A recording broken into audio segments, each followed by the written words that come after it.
42 years के बाद में आई गॉट एन एक अवसर मुझे मिला है। अमृतसर डायसिस की एक कन्वेंशन थी जो जौरा गांव के अंदर हुई। वहाँ मुझे इनवाइट किया गया उनके कन्वेंशन का स्पीकर बनकर, और तब मैं ये प्लान किया कि मैं उस जगह को जहाँ पे मैं बैरिंग कॉलेज में अपना कैरियर स्टार्ट किया as a chemistry professor 1977 to 83, 77 से 83 सितंबर तक मैं बैरिंग कॉलेज में केमिस्ट्री डिपार्टमेंट में एज ए प्रोफेसर काम किया। मैं आई रोट 4 बुक्स ऑल्सो, 4 किताबें लिखी उस समय, and it was quite good. बहुत बढ़िया टाइम था, इतना बड़ा बाजार नहीं था। आज बड़ा कन्फ्यूज़न रहा मुझे कि ये वही जगह है जहाँ से मैं अपना कैरियर स्टार्ट किया। कुछ भी नहीं था। इस चर्च को लोकेट करने में मुझे 5 मिनट लगे। उस समय बिल्कुल रोड पे दूर से दिखाई देता था, कोई बिल्डिंग नहीं थी, कुछ नहीं था। लेकिन हम लोगों के अप्रोच में नहीं था क्योंकि ये एक बिशप के कंट्रोल में था।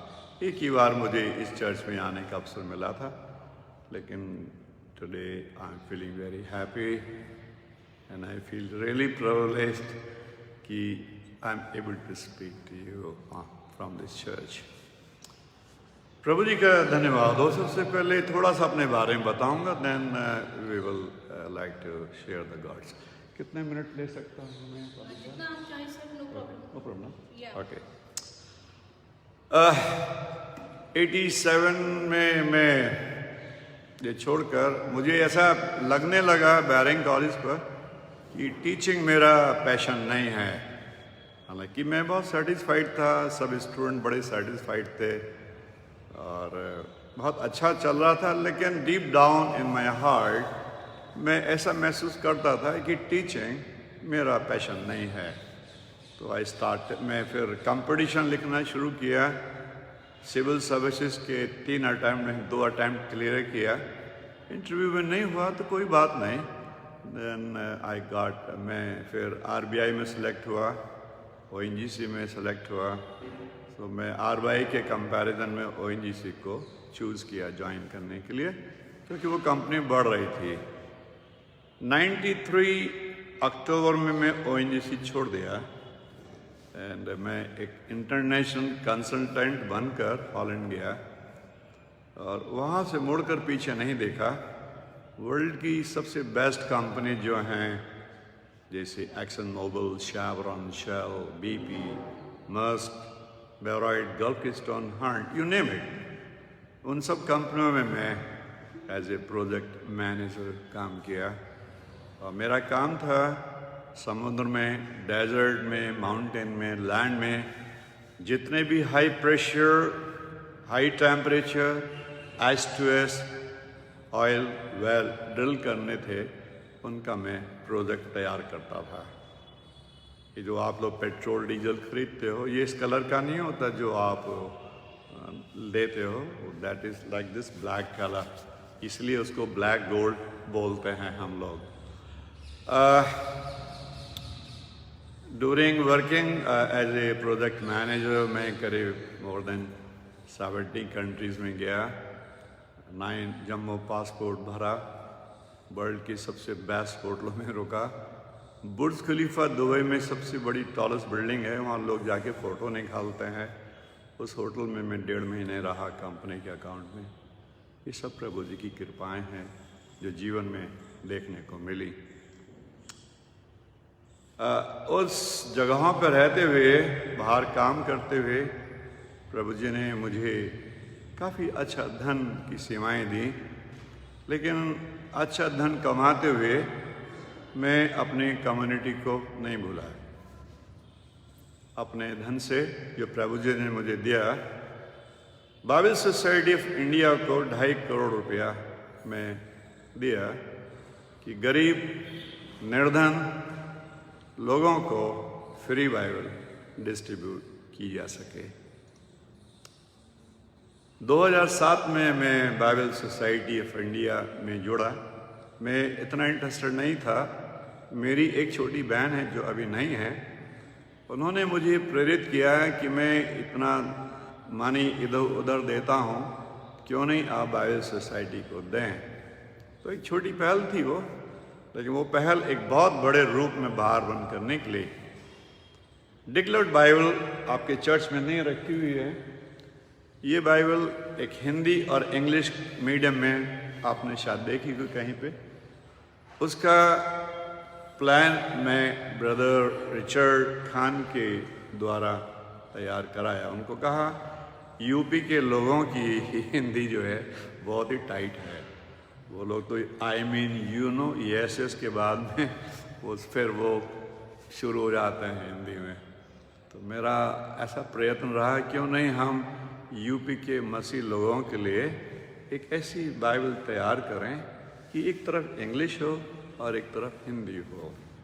वो प्रोजेक्ट 2 साल में तैयार हुआ और उसकी कॉस्ट 19 लाख रुपीस आई, जो मैं इनको फाइनेंस किया। और मेरा प्रयत्न यह था कि सारे चर्चेस के जिनके पास पुलपिट हैं उन पर वो डिक्लेयर्ड बाइबल रखी जाए। और बहुत जगह में वो चर्च उन बाइबल को देखता हूँ and I feel so happy कि God use that money.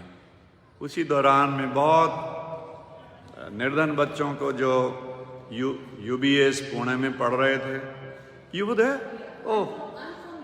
Okay so उधर काफ़ी बच्चों को मैं सपोर्ट किया। बाइबल कॉलेज कैलकाटा में बहुत बच्चों को सपोर्ट किया, ABS इलाहाबाद में, और जहाँ जहाँ से भी requirement I. And I feel proud कि करीब 22 पादरी इस इंडिया में मैं तैयार कर पाया। मैं when I was a student, मैं जब एक विद्यार्थी था तो मैं चाहता था कि मैं पादरी बनूं, लेकिन मैं नहीं बन पाया मैडम की तरह। सो मेरे मन में एक जिज्ञासा रही हमेशा कि जब भी प्रभु जी अपॉर्चुनिटी देंगे तो अगर मैं नहीं बन पाऊंगा तो मैं औरों को बना दूंगा। और ये एक अवसर जीवन में आया है।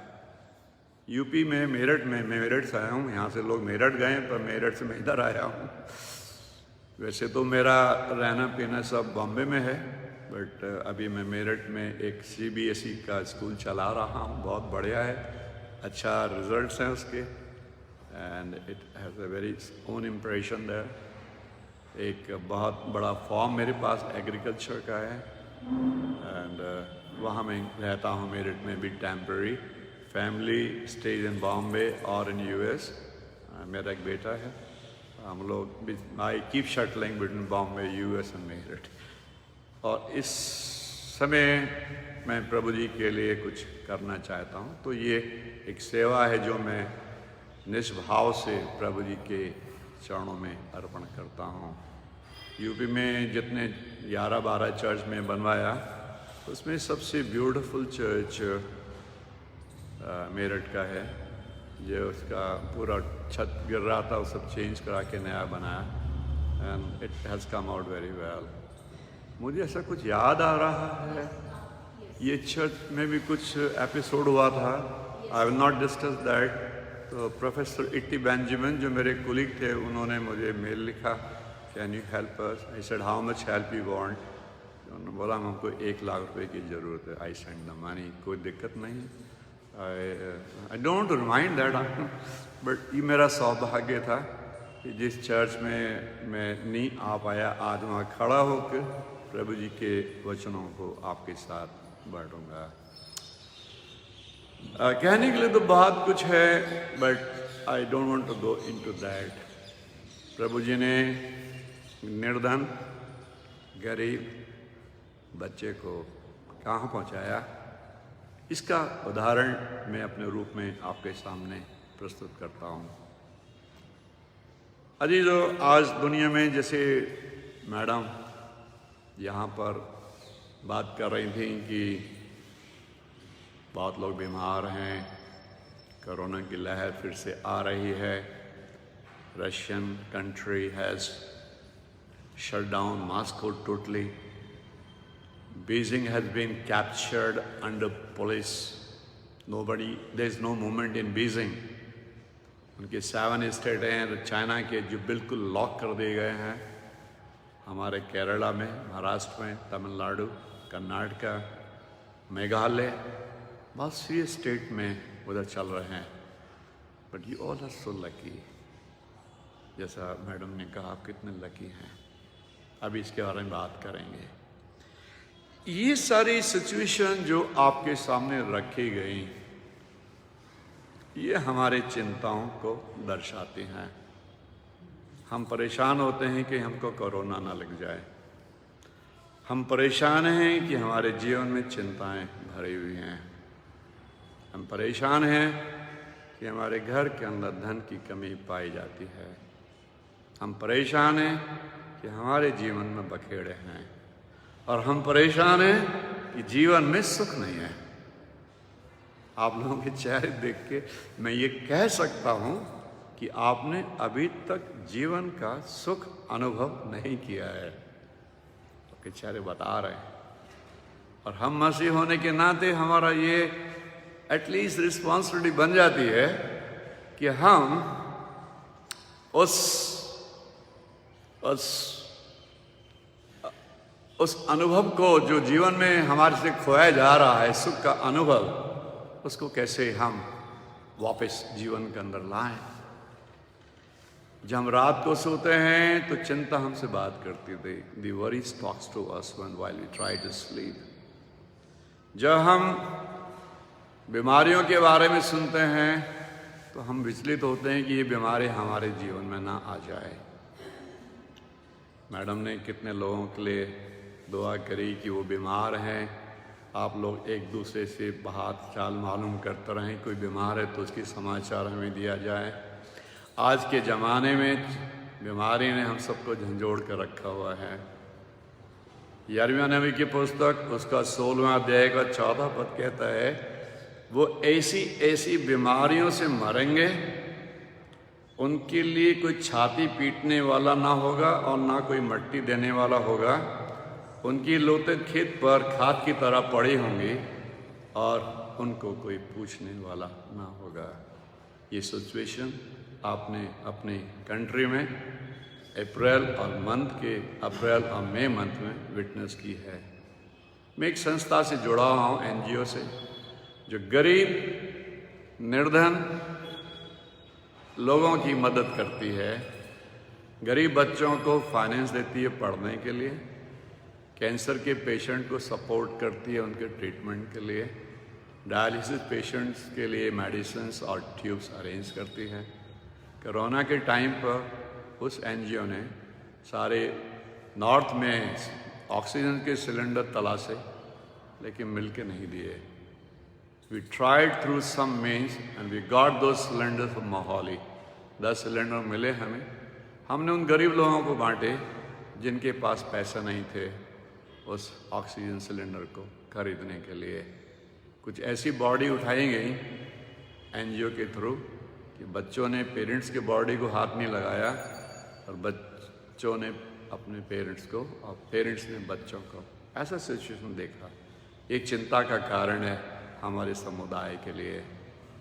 आज हम चिंताओं के बारे में बात करेंगे और देखेंगे प्रभु यीशु जी का सामर्थ्य वचन चिंताओं के बारे में हमें क्या सिखाता है और हम किस प्रकार से उन चिंताओं के ऊपर विजयी बन सकते हैं जिनसे आप रोज लड़ते हैं। Those worries which are attacking you while you sleep in the night, those diseases which are spending all your money before the doctor, and all those things which are stealing the joy of life, उन सब के ऊपर आज हम बात करेंगे और देखना चाहेंगे कि हम उन चिंताओं के ऊपर, उन सिचुएशन के ऊपर, उन बुराइयों के ऊपर, उन झगड़ों के ऊपर कैसे विजयी बन सकते हैं। कुछ वचन हैं जो आपकी आत्मा को छुएंगे और कुछ वचन हैं जो आपको झंझोड़ेंगे और उनको सुनकर लगेगा कि मैं उन वचनों के अंदर पाया जा रहा हूँ। ये वचन मुझसे बात कर रहे हैं और इनको मैं झुठला नहीं सकता। हिजकिय्याह नबी की पुस्तक उसका 12वां अध्याय और उसका 18वां पद कहता है, मनुष्य की संतान कांपते हुए अपनी रोटी खाना और थरथराते और चिंता के साथ अपना पानी पीना। कांपते हुए और चिंता के साथ, कांपते हुए अपनी रोटी खाना और चिंता के साथ अपना पानी पीना। And we all are observing this situation. आज जीवन में चिंताएं इतनी ज़्यादा भर गई हैं कि जब भी हम खाना खाते हैं हमारे माइंड में, बैक ऑफ माइंड, ये चिंता हमें बात करती रहती है। हम खाने का मज़ा भूल गए हैं। जब भी खाना खाने बैठते हैं चिंताएं हावी हो जाती हैं। हमारे सुख को चिंता चुरा लेती है, खाने के सुख को चुरा लेती है। हम कहते हैं हमने आज बहुत अच्छा खाना बनाया है, जब खाने के लिए बैठते हैं तो टेस्ट नहीं आता है, क्योंकि हमारे मन की चिंताएं हमारे जीवन की जॉय को, आनंद को चुरा रहे हैं। इसके लिए अपने इन सामर्थ्य वचनों में कहता है, मनुष्य की संतान, son of man, you will eat your bread क्विकिंग and you will drink your water with trembling.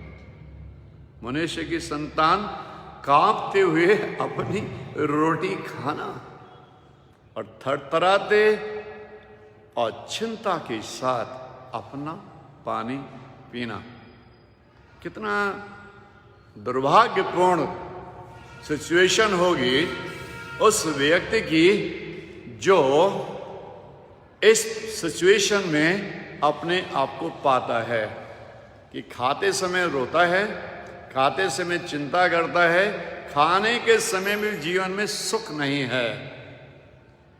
और जितने भी मसीह यहाँ बैठे हैं इस बात को अनुभव करते हैं कभी ना कभी कि चिंता उनके खाने के सुख को चुरा रही है।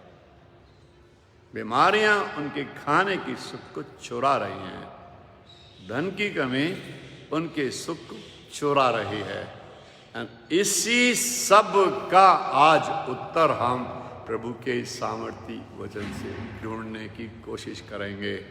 इस केल नबी की पुस्तक उसका 12वां अध्याय का 18वां पद आपने सुना। मनुष्य की संतान, जिसमें हम सब लोग आते हैं, कोई बाहरी लोग नहीं है। मनुष्य की संतान कांपते हुए अपनी रोटी खाना और चिंता के साथ अपना पानी पीना। अय्यूब ने इसको बहुत ही अच्छे रूप में लिखा। अय्यूब का जीवन भी दुखों से भरा रहा और उसने बहुत ही सुंदर शब्दों में अय्यूब की पुस्तक उसका 3रा अध्याय का 24वां और 25वां पद में लिखा, मुझे तो रोटी खाते समय लंबी लंबी सांसें आती हैं और मेरा विलाप धारा की नाई बहता रहता है। अगर किसी को मिला तो पढ़ सकता है। अय्यूब की पुस्तक उसका 3रा अध्याय का 24वां और 25वां पद कहता है, मुझे तो रोटी खाते समय लंबी लंबी सांसें आती हैं और मेरा विलाप धारा की नाई बहता रहता है। जिस डरावनी बात से मैं डरता हूं वही मुझको पकड़ लेती है और जिस बात से मैं घबराता हूं वही मुझे जकड़ लेती है। कितना ऐसा शब्द प्रभु जी ने हमारे लिए लिखा आज के जमाने में, क्योंकि हमारे जीवन में सिचुएशन ऐसी हो गई है कि हम चिंताओं ने हमारे जीवन में घरसा बना लिया है। हम बिना चिंता के नहीं जी पा रहे हैं। हम कितने भी कोशिश करें कि हम खुश रहें, हमारे जीवन में खुशी मौजूद हो, बिल्कुल ऐसा लगता है किसी ने हमारे जीवन से खुशियों को निचोड़ लिया है। And this is fact. Most of the people in this situation is not enjoying the life. Most of the people in this situation facing lot of difficulties.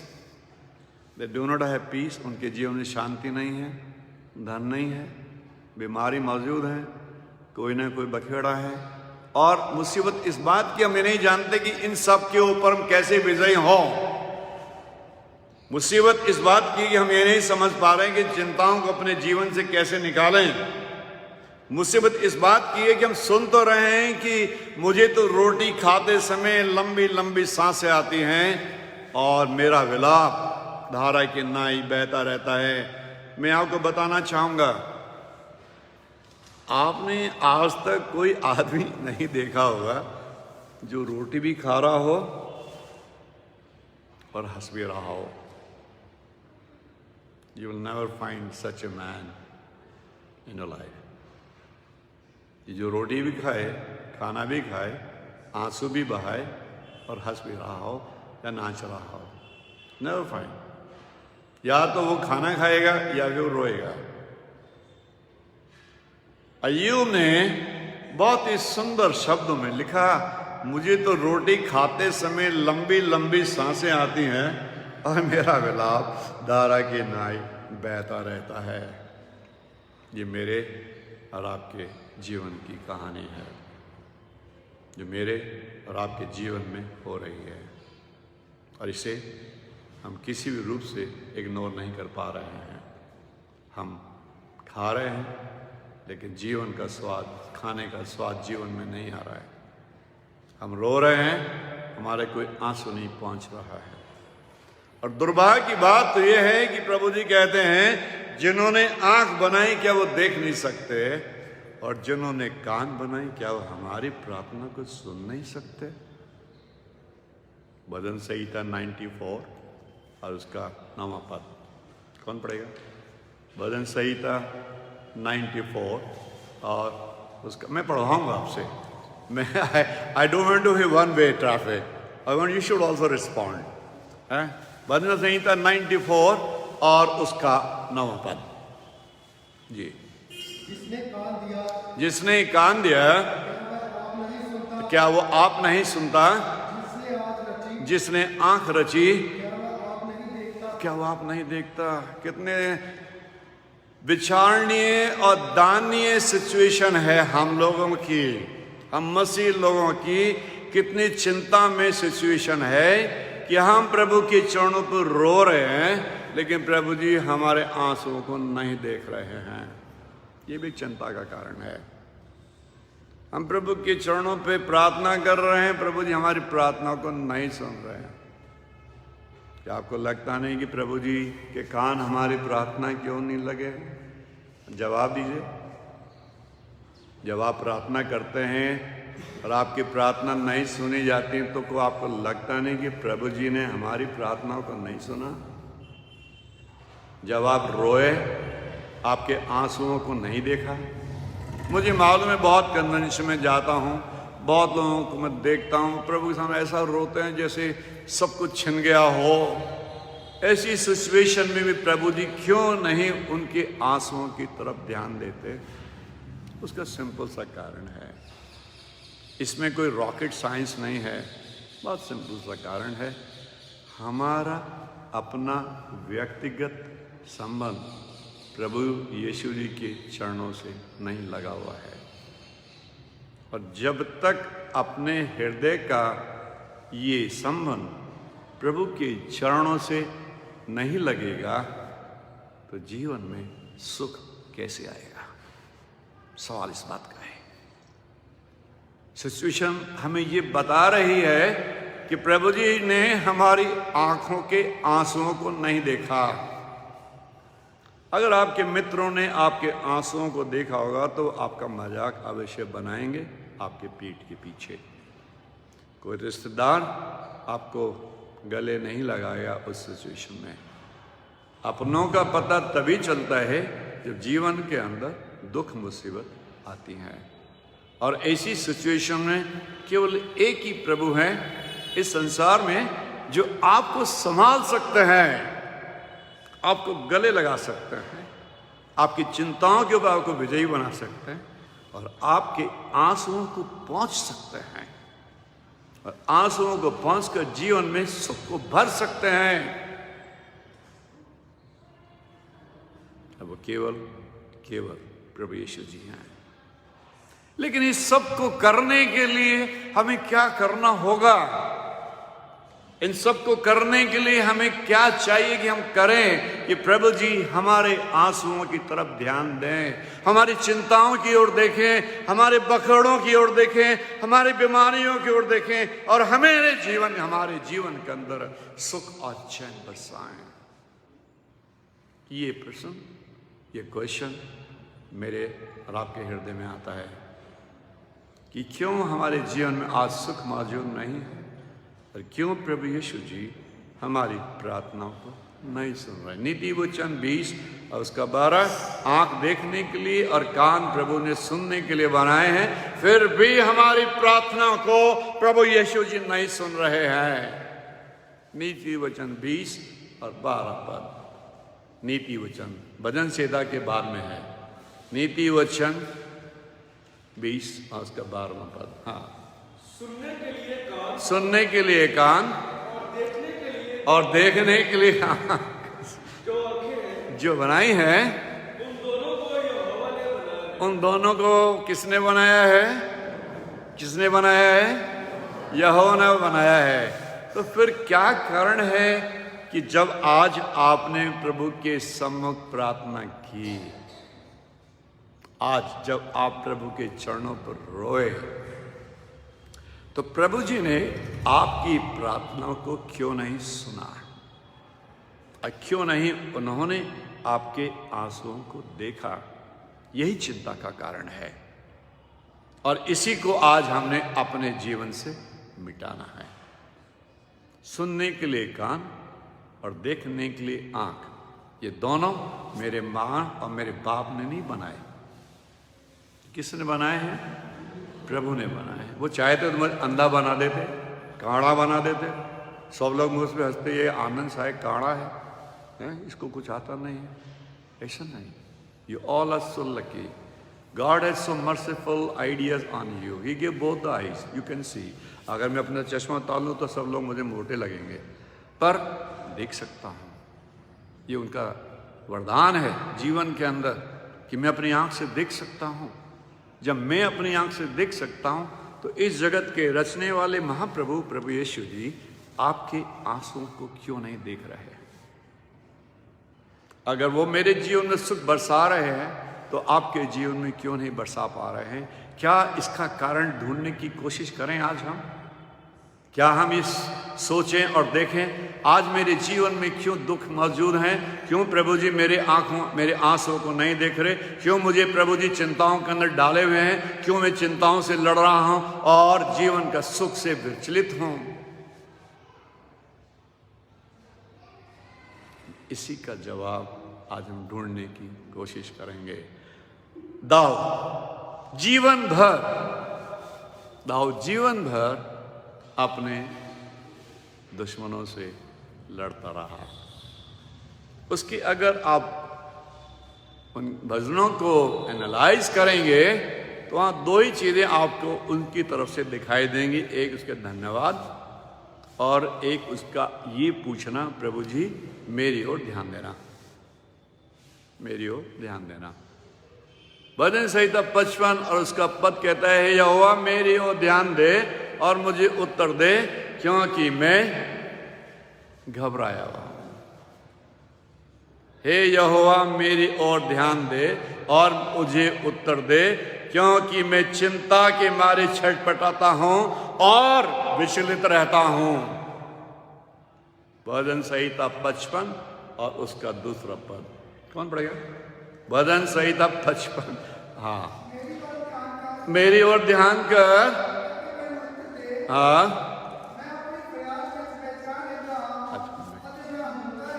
Sorry वो पंजाबी माड़ी माड़ी आंधी, वो इतनी अच्छी नहीं आंधी।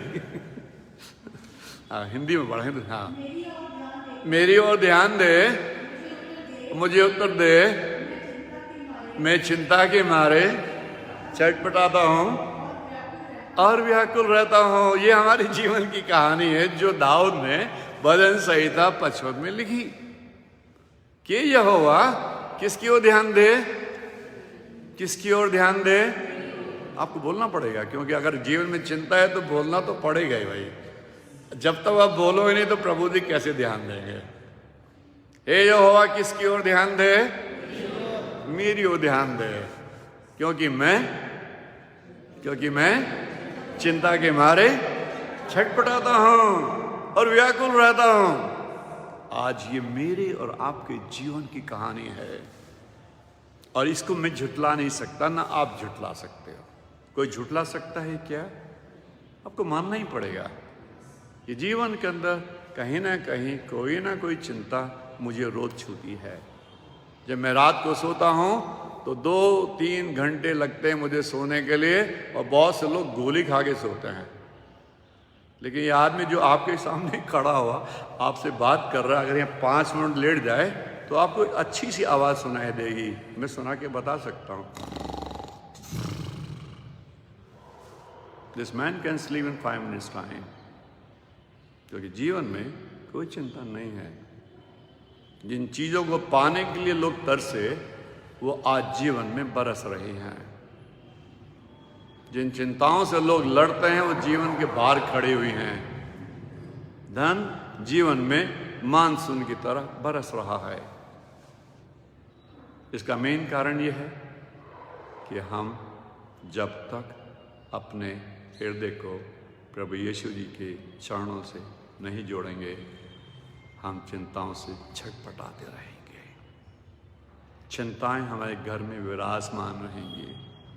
जब भी आप खाना खाएंगे, चिंता आपसे बात करेगी। जब आप रात को सोएंगे, कभी बोलेंगे तकिया कितना मोटा है, बेडशीट कितनी गंदी है, ये पंखा क्यों तेज चल रहा है, ये कमरा कैसा है। इस तरह के विचार रात को आएंगे जो आपके नींद को चुरा के ले जाएंगे। पर प्रभु यीशु जी आपसे प्यार करते हैं, ये समझ लेना। प्रभु यीशु जी जब वो मुझसे प्यार करते हैं तो आपसे भी प्यार करते हैं। आपसे भी प्यार करते हैं। वो नहीं चाहते कि आप चिंताओं के साथ जिए। वो नहीं चाहते कि घर के अंदर दुख हो।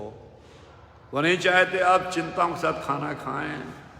ए मनुष्य संतान कांपते अपनी रोटी खाना, भजन एजकेल नबी की पुस्तक उसका 12 अध्याय का 18 पद, और चिंता के साथ अपना पानी पीना। प्रभु यीशु जी आपसे बहुत प्यार करते हैं। वो नहीं चाहते आप दुख का जीवन जिए, नहीं चाहते। वो आपसे प्यार करके आपके जीवन में सुख लाना चाहते हैं, आपके आंसुओं को मिटाना चाहते हैं, घर के अंदर धन बरसाना चाहते हैं। मैं थोड़ा सा बाहर की बात करेगा। कितने लोग हैं जो धन के लिए तरसते हैं? आज मसीह समुदाय धन का एक मेन कारण है जो हमारे घर के अंदर चिंता का कारण बना हुआ है। धन इतना नहीं कि सुख सुविधाएं घर के अंदर आ जाएं। धन इतना नहीं कि हम उनसे अपने मनोरंजन को पूरा कर सकें। जितना मुश्किल से हम धन कमाते हैं, उतना ही मुश्किल से वो धन घर के बाहर चला जाता है।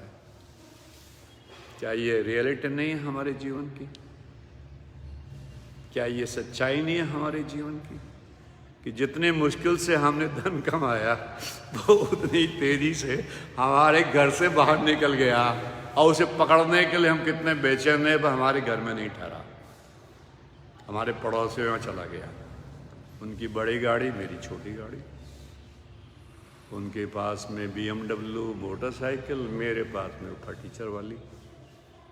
And we always feel jealous when we look at our neighbors कि उनके घर में सब प्रॉस्पेरिटी है, बच्चे अच्छा कर रहे हैं, अच्छी जॉब लगी हुई है, घर में सब कुछ विराजमान है। हमारे घर में सब ठंडन गोपाल है। ये हमारे जीवन की कहानी है। क्यों? क्योंकि हमारा नाता प्रभु जी के चरणों से नहीं जुड़ा है। और जब तक ये हम अपने हृदय को प्रभु जी के साथ नहीं जोड़ेंगे, जीवन में सुख नहीं आ सकता। ये मान लेना। इसीलिए यहां खड़ा होकर आप लोगों को मैं प्रेरित करना चाहता हूं। I really want to encourage you all to enjoy the good life. God doesn't want you to live in a survival mode. अब हैंड टू माउथ में वाली सिचुएशन को प्रभु यीशु जी खत्म करना चाहते हैं। वो आपको अच्छा जीवन देना चाहते हैं, खुशहाली का जीवन जिसमें सब कुछ भरपूरी के साथ हो। नीति वचन 10 और उसका 22वां पद कहता है, जो धन प्रभु जी की आशीष से मिलता है वो उसके साथ दुख नहीं मिलाते हैं। लेकिन हमें जो धन मिलता है, धन बाद में आता है, बीमारी पहले आ जाती है। धन का निशान रहते हैं कि हमारे को धन तो मिला लेकिन हमारा तो घर से बाहर चला गया। जितनी मुश्किल से धन आया वो धन बीमारी में चला गया, किसी और लफड़े में चला गया, उस पर आशीष है ही नहीं हमारे घर के ऊपर। इसलिए मैं आपको बताना चाहता हूं कि जो धन प्रभु जी की आशीष से मिलता है वो उसके साथ दुख नहीं मिलाते हैं, कभी भी नहीं मिलाते हैं दुख उसके साथ। जिस धन पर प्रभु जी की आशीष है वो धन आपके घर के अंदर टिका रहेगा, घर के बाहर नहीं जाएगा। मैं आपको एग्जाम्पल देना चाहता हूँ। वैसे तो मैं बहुत कम एग्जाम्पल देता हूँ क्योंकि मेरे पास समय अलाउ नहीं करता है, पर ये एक बड़ा प्रैक्टिकल सा एग्जाम्पल है जो आपके मनोबल को और आपके विश्वास को प्रभु जी पर बढ़ाएगा। मैं ऑयल इंडस्ट्री में अपने पीक कैरियर पर छोड़ा when I was making around 45 lakhs rupees a month। छोटा मोटा अमाउंट नहीं है, ये छोटा अमाउंट नहीं है। 45 लाख रुपया मेरा पेमेंट था, $2,500 पर डे। उस कैरियर पर उस पॉइंट पे मैं छोड़ दिया। किस लिए? तो प्रभु जी का काम करेंगे। जीवन में धन तो बहुत कमा लिया, अब हम चलो प्रभु जी का काम करेंगे और जो कुछ उन्होंने दिया है उसको इन्वेस्ट कर देते हैं, बाकी छोड़ देता है। हमने जो पैसा प्रभु जी की कृपा से कमाया था जमीनों में लगा दिया, एक स्कूल खोल दिया। हमको नहीं पता था, जब लिया गया सबसे महंगा सौदा हुआ वो ले लिया, कोई दिक्कत नहीं, और प्रभु जी के लिए काम करना शुरू कर दिया। Now I am a freelance speaker, motivational speech करता हूं ताकि हम लोगों को प्रभु जी के साथ जोड़ें। प्रभु जी की दया देखो, कोई नहीं जानता था जिस जगह इन्वेस्टमेंट किया गया वो जमीन कभी मेट्रो के अंदर आ जाएगी और इंडस्ट्रियल बेल्ट में चली जाएगी। ये किसी ने भी नहीं सोचा था, ना बेचने वाले को पता था और ना ही खरीदने वाले को पता था। 6 करोड़ का सौदा हुआ, आज वो करीब 42 करोड़ के अंदर खड़ा हुआ है। अगर मैं जॉब करता होता आज की डेट में 7-8 करोड़ रुपया बचाता, तो 42 करोड़ नहीं बचा सकता था। इसलिए मैं आपको इनकरेज करता हूं कि आप प्रभु यीशु जी के ऊपर विश्वास करो, अपने हृदय को प्रभु के चरणों से जोड़ो, क्योंकि प्रभु जी आपके जीवन में वो चमत्कार कर सकते हैं जिसके बारे में आज तक आपने नहीं सोचा है। आपको लगता है कि क्या प्रभु जी के लिए कोई काम डिफिकल्ट है? मैं आवाज़ नहीं आ रही, मैं सुनना चाहूँगा। क्या आपको लगता है कि प्रभु जी के लिए कोई काम कठिन है? आपको पता होना चाहिए मैं बहरा आदमी हूँ, मुझे सुनाई नहीं देता है, इसलिए मैं चाहूँगा जोर से बोलो ताकि मैं सुनूं कि बहरा आदमी सुन ले कि आप क्या बोल रहे हो। है? क्या प्रभु जी के लिए कोई काम कठिन है? नहीं है।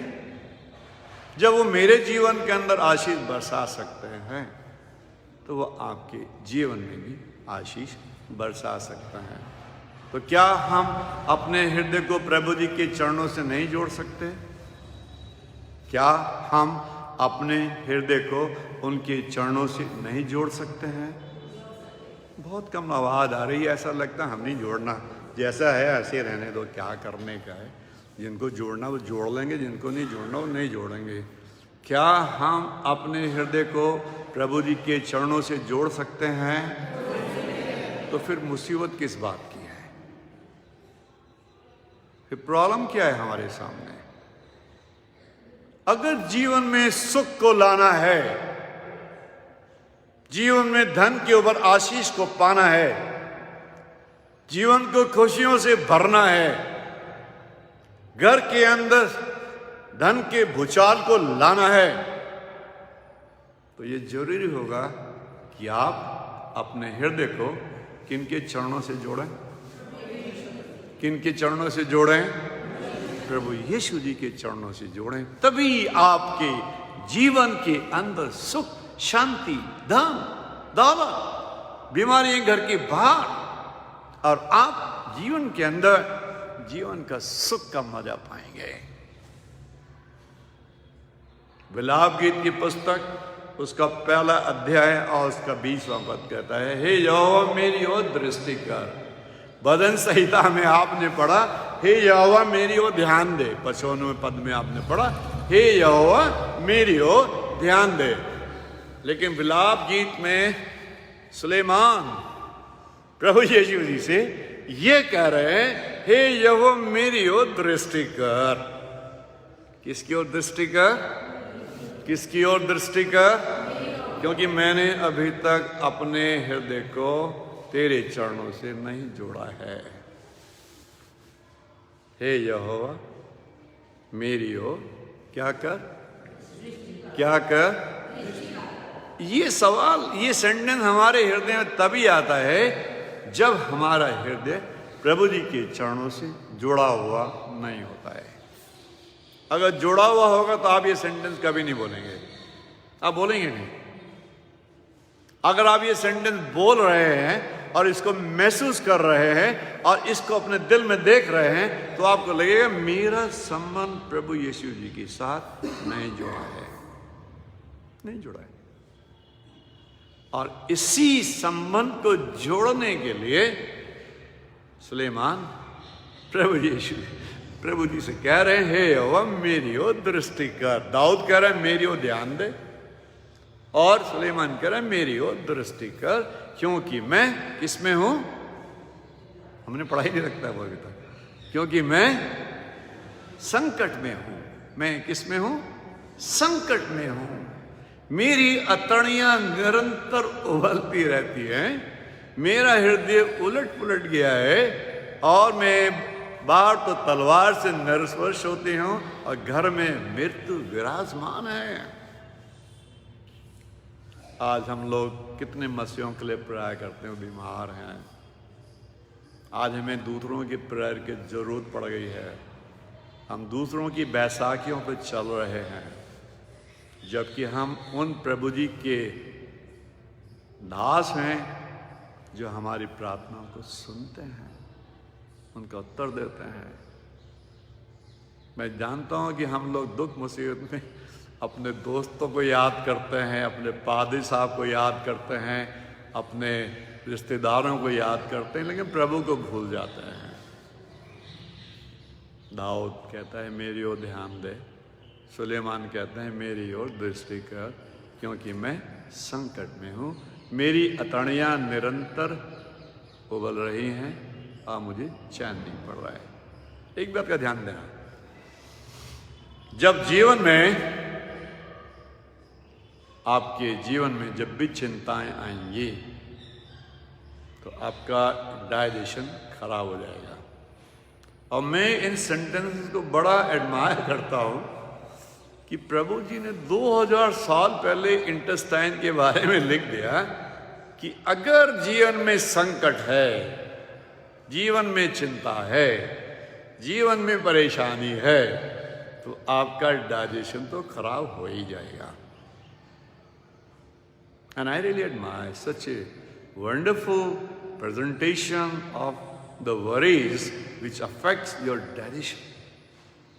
यहोवा मेरी ओर ध्यान दे, मेरी ओर दृष्टि कर, मैं संकट में हूं और मेरी अतड़ियां निरंतर उबलती रहती हैं। और इसका कोई मेडिसिन नहीं, इसका वो नहीं है, इसका कोई ट्रीटमेंट नहीं है।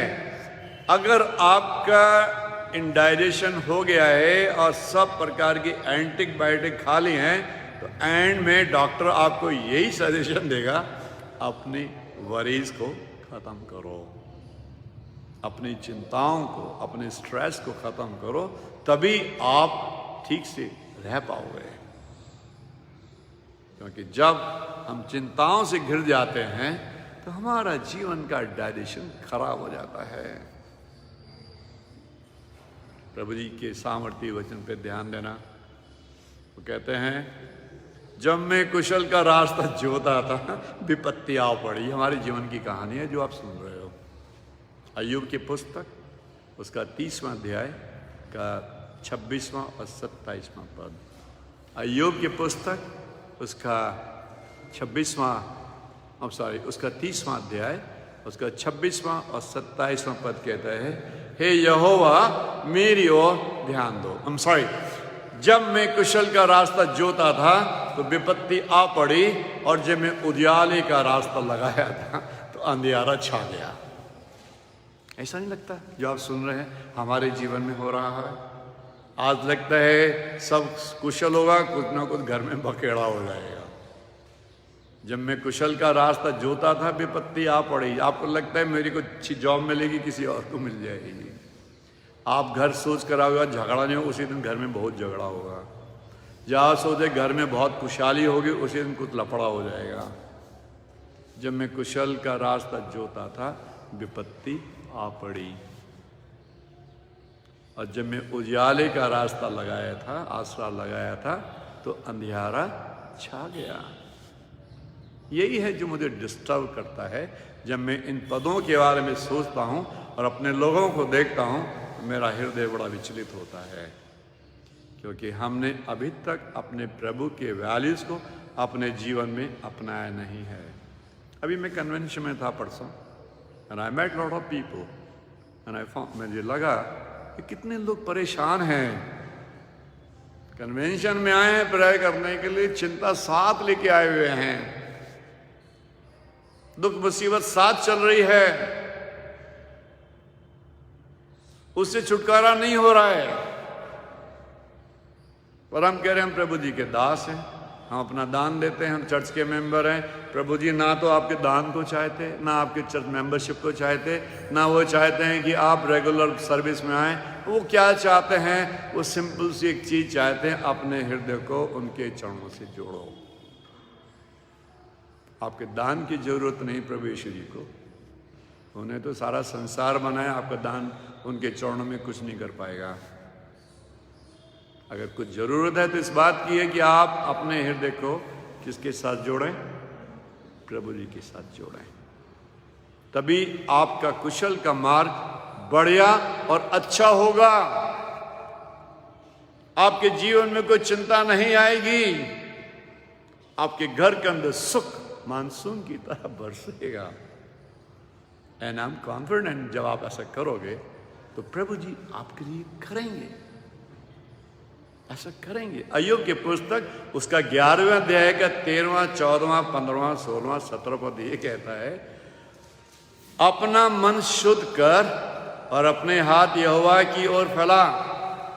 ध्यान से सुनिएगा, अपना मन शुद्ध कर, अपना हृदय शुद्ध कर और अपने हाथ यहोवा की ओर फैला। अपने दोस्तों की ओर नहीं, अपने पड़ोसियों की ओर नहीं, अपने रिश्तेदारों की ओर नहीं, अपने यहोवा की ओर, अपने ईश्वर की ओर, अपने परमेश्वर के अपने हाथ फैला। और जो बुरे काम तू करता है उसे अपने घर से बाहर कर, तब तो निष्कलंक निश्चित अपना मुंह प्रभु यीशु जी को दिखा सकेगा। तब तो उस चिंताओं को भूल जाएगा, तो उन बीमारियों को भूल जाएगा, उस धन की कमी को भूल जाएगा, और तू उनको ऐसे याद करेगा जैसे रेत के ऊपर पानी बह गया हो। It's a very practical example quoted in this passage, कि तू अपने दुख को इस तरह से याद करेगा कि जैसे रेत के ऊपर पानी बह गया हो। आपने रेत पे जब पानी डाला हुआ तो कभी उसको खड़ा हुआ देखा होगा? रेत, sand, if you draw water on sand it always go inside, it doesn't stay there. तो उसे उस दुख की तरह, उस सिचुएशन की तरह याद करेगा जैसे रेत के ऊपर पानी बह गया हो। तब तेरा जीवन, ध्यान से सुनिएगा, तब तेरा जीवन दोपहर के प्रकाश से भी अधिक प्रकाशमान होगा। तब तेरा जीवन, 17वां पद, तेरा जीवन प्रकाश से भी, दोपहर के प्रकाश से भी अधिक प्रकाशमान होगा। अगर आपके जीवन में अंधियारा छाया है, आपके जीवन के अंदर दुखों का भंडार है, अगर आपके जीवन में चिंताएं हैं, परेशानी हैं, तो अपना हृदय शुद्ध करो, अपने हाथ यहोवा की ओर फैलाओ और जो अनर्थ काम आपने किए हैं उन्हें दूर करो। तब प्रभु यीशु जी आपके दुखों को दोपहर के प्रकाश से भी अधिक जीवन के अंदर प्रकाशमान आपके जीवन को बना डालेंगे और दुखों को मिटा डालेंगे। क्या आपको लगता है कि आपकी सिचुएशन प्रभु जी नहीं बदल सकते हैं? मैं सवाल पूछ रहा हूँ आपसे, क्या आप सबको लगता है कि प्रभु जी आपकी सिचुएशन को नहीं बदल सकते हैं? बदल सकते हैं। तो आज जरूरत नहीं इस बात की कि हम प्रभु जी के साथ अपने हृदय को जोड़कर अपनी सिचुएशन को बदलवाएं। जरूरत है या नहीं है? जरूरत है ना। तो हाँ, हम ये चेष्टा करेंगे प्रभु यीशु जी हमारे जीवन की सिचुएशन को आज बदल डालें, ताकि हमारे जीवन के अंधियारों को मिटाकर प्रभु जी उन्हें दोपहर के प्रकाश से भी अधिक, योग की पुस्तक उसके 11वें अध्याय का 17वां पद का, तब तेरा जीवन दोपहर के प्रकाश से भी अधिक प्रकाशमान होगा। प्रभु यीशु जी आपके जीवन को प्रकाशमान बनाना चाहते हैं, दोपहर के प्रकाश से भी अधिक, क्योंकि धर्मियों की चाल उस चमकती हुई धूप के समान है जिसकी ज्योति दोपहर के प्रकाश से अधिक बढ़ती जाती है। नीति वचन 4 और उसका 18वां पद। धर्मियों की चाल, अगर आप अपने हृदय को प्रभु जी के साथ जोड़ोगे तो प्रभु जी आपको धर्मी बनाएंगे और आपके जीवन को दोपहर के प्रकाश से भी अधिक प्रकाशमान बनाएंगे। और प्रभु यीशु जी ऐसा कर सकते हैं, क्योंकि अभी आपने कहा प्रभु जी के लिए कोई काम, बहुत धीरे से बोलते हैं आप, हाँ? बहुत ही धीरे से बोलते हो।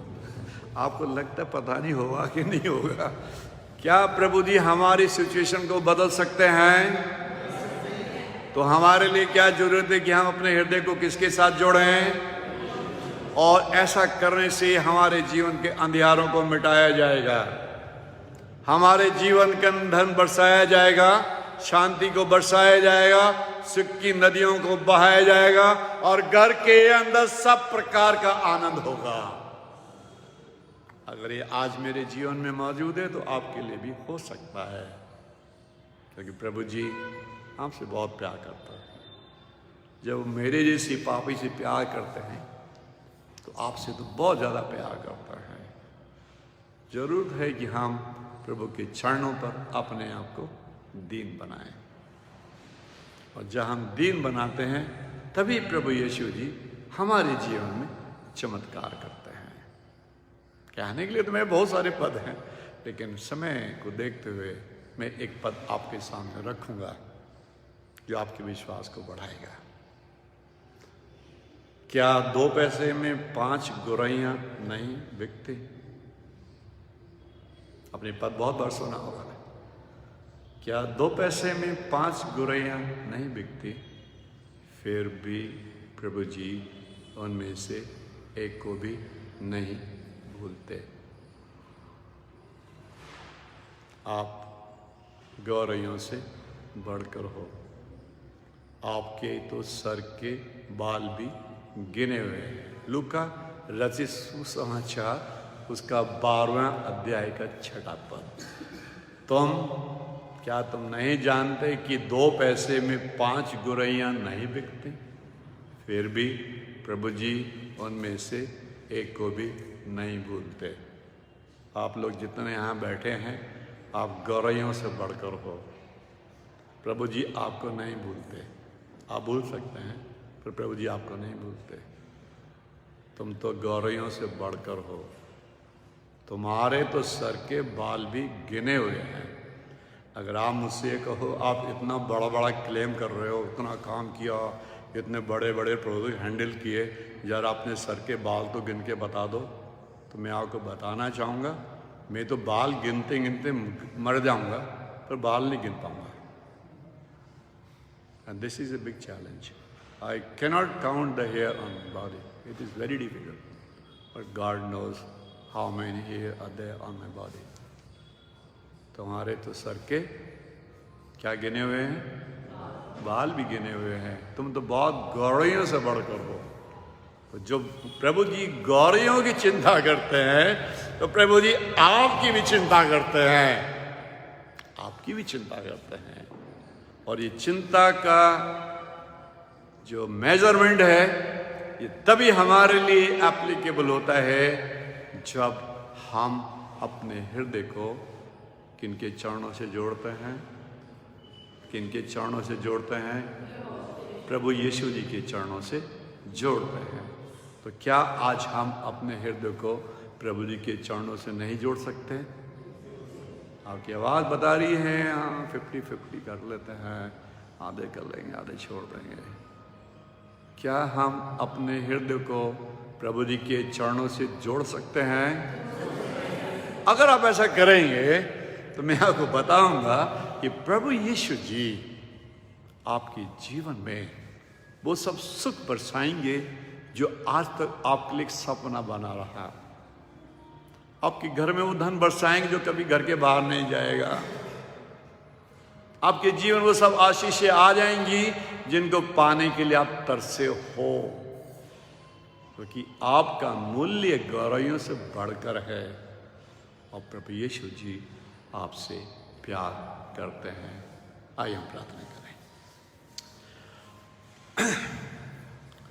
हमारे बहुत ही कृपालु दयालु प्यारे प्रभु जी, बड़ी श्रद्धा विनम्रता से हम अपने सरों को झुकाकर आपका अभिनंदन करते हैं और धन्यवाद देना चाहते हैं प्रभु यीशु जी कि आपने अब सदिया की इस एफिनी चर्च के अंदर आकर मैं आपका सामर्थ्य वचन बड़ी कमजोरी के साथ इन सभी आपके दासों के बीच में बांट सका। प्रभु जी, अगर कोई कमी घटी हो गई हो तो प्रभु जी आप उसे अपने बड़ापन में क्षमा करना है और प्रभु जी ये वर देना कि इस चर्च के सभी जन अपने हृदय को आपके चरणों से जोड़ें प्रभु जी, ताकि इनका जीवन दोपहर के प्रकाश से भी अधिक प्रकाशमान बने प्रभु जी।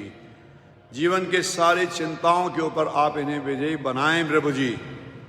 घर के अंदर ठहरने वाला धन दें प्रभु जी।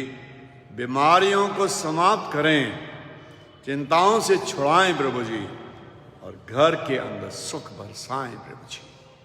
ये प्रार्थना आपके सामर्थ्य और विजयी नाम में होकर मांगते हैं, आमीन। जय मसीह की।